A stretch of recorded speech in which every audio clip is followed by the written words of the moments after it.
Hello everyone, welcome to my channel. कैसे हैं आप लोग, ये बताने के लिए कमेंट में जय माता दी ज़रूर लिखें।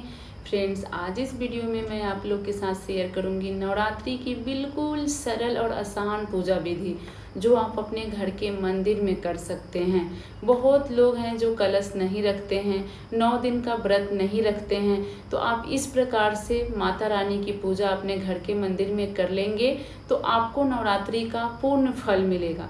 तो बने रहिए मेरे साथ। मेरे चैनल पे वीडियो पसंद आए तो आप लोग चैनल को ज़रूर सब्सक्राइब कीजिए, बेल आइकन प्रेस कर दीजिए जिससे आने वाले वीडियो की नोटिफिकेशन मिल जाएगी।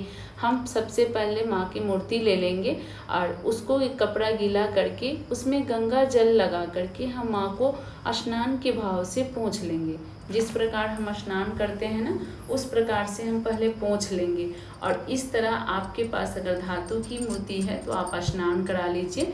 मंदिर भी उसी से साफ करके हम अक्षत और फूल की आसन देते हुए माता रानी को विराजमान कराएंगे। मेरी कहने से आप लोग एक बार इस प्रकार से माता की पूजा अपने घर के मंदिर में कीजिए। अगर आप बिना व्रत रखे भी करते हैं ना तो आपको व्रत का पूर्ण फल मिलेगा। मैं 24 साल से नवरात्रि करती हूँ और बताऊँ आपको तो बिल्कुल सरल और आसान तरीके से ही मैं पूजा करती हूँ।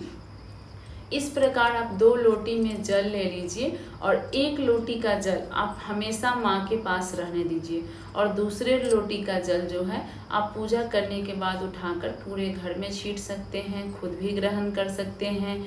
और इस तरह से फूल से हम माँ को स्नान कराएंगे। स्नान कराने के भाव से हम जल का छींटा लगा देंगे जिससे माँ को हमने स्नान करा लिया है। और उसके बाद हम माँ को चुंदरी पहनाएंगे। इस तरह से आपके पास जैसी मूर्ति है, जैसा चुंदरी मिले आप पहनाइए। उसके बाद हम माला माँ को पहनाएंगे और रोड़ी, अक्षत, चंदन सबसे हम माँ का श्रृंगार करेंगे। फ्रेंड्स, वीडियो पसंद आ रहा हो तो चैनल को ज़रूर सब्सक्राइब कीजिएगा, वीडियो को एक लाइक कर दीजिएगा। आपके एक लाइक से हमें बहुत हिम्मत और प्रेरणा मिलता है। तो जो भी सिंदूर हो या रोड़ी हो, पहले हम माँ के चरणों में अर्पित करते हैं, उसके बाद हम माँ को टीका लगाते हैं और फूल अक्षत से माँ का हमने श्रृंगार कर दिया है। वस्त्र रूप में हमने कलेवा अर्पित कर दिया। अब हम दीपक जलाएंगे यहाँ पे और माँ को भोग अर्पित करेंगे। देखिए, जब माँ आपके घर आई है तो पहले उनका श्रृंगार कीजिए, उसके बाद भोग अर्पित कीजिए। तो इस प्रकार हम दीप प्रज्वलित करके माँ को भोग अर्पित करेंगे। भोग में लौंग के जोड़े, अगर आप सक्षम हैं तो लौंग के जोड़े और 1 इलायची प्रतिदिन माँ को भोग में जरूर लगाएं। और इत्र, कॉटन में, रुई में इस प्रकार से इत्र लगाकर माँ को भी लगा दें और उस इत्र की रुई को आप मंदिर के किसी कोने में रख दीजिए सुगंध के लिए। धूप दीप दिखाते हुए इस प्रकार से हम माँ की पूजा कर लेंगे। माँ को अति प्रिय होता है पंचामृत। तो यहाँ पे आप क्या कीजिएगा कि आपके घर में जितने भी मंदिर में देवी देवताएं हैं, यहाँ पे पहले आप सबकी विधिवत पूजा कर लीजिए।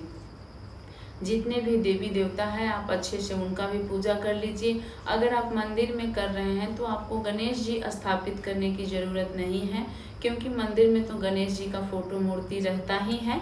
अब हम पंचामृत बनाएंगे जो माँ को अति प्रिय है। अगर आप 9 दिन की 9 भोग नहीं लगा सकते हैं तो इस प्रकार से आप पंचामृत बनाएं, आपको व्रत का पूर्ण फल मिलेगा। माँ को बहुत पसंद है पंचामृत।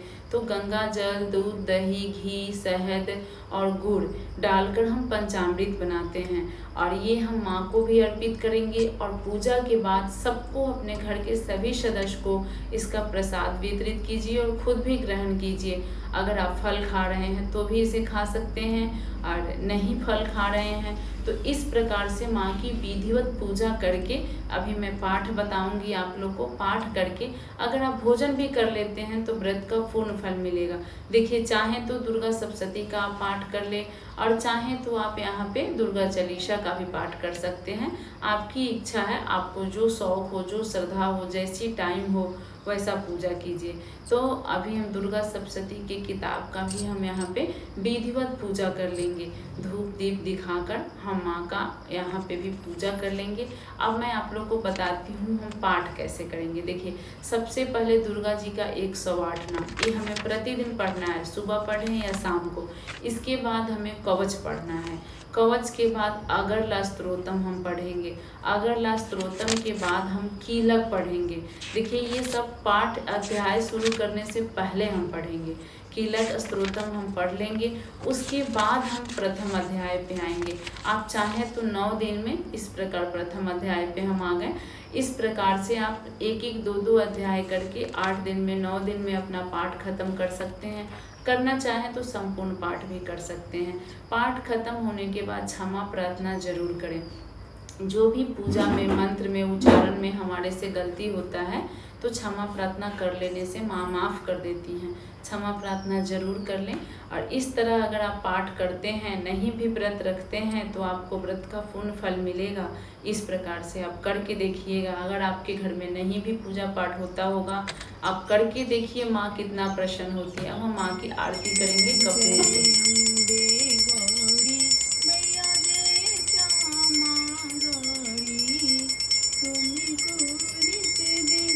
माँ की आरती करने के बाद यहाँ हम गणेश जी की भी आरती करेंगे।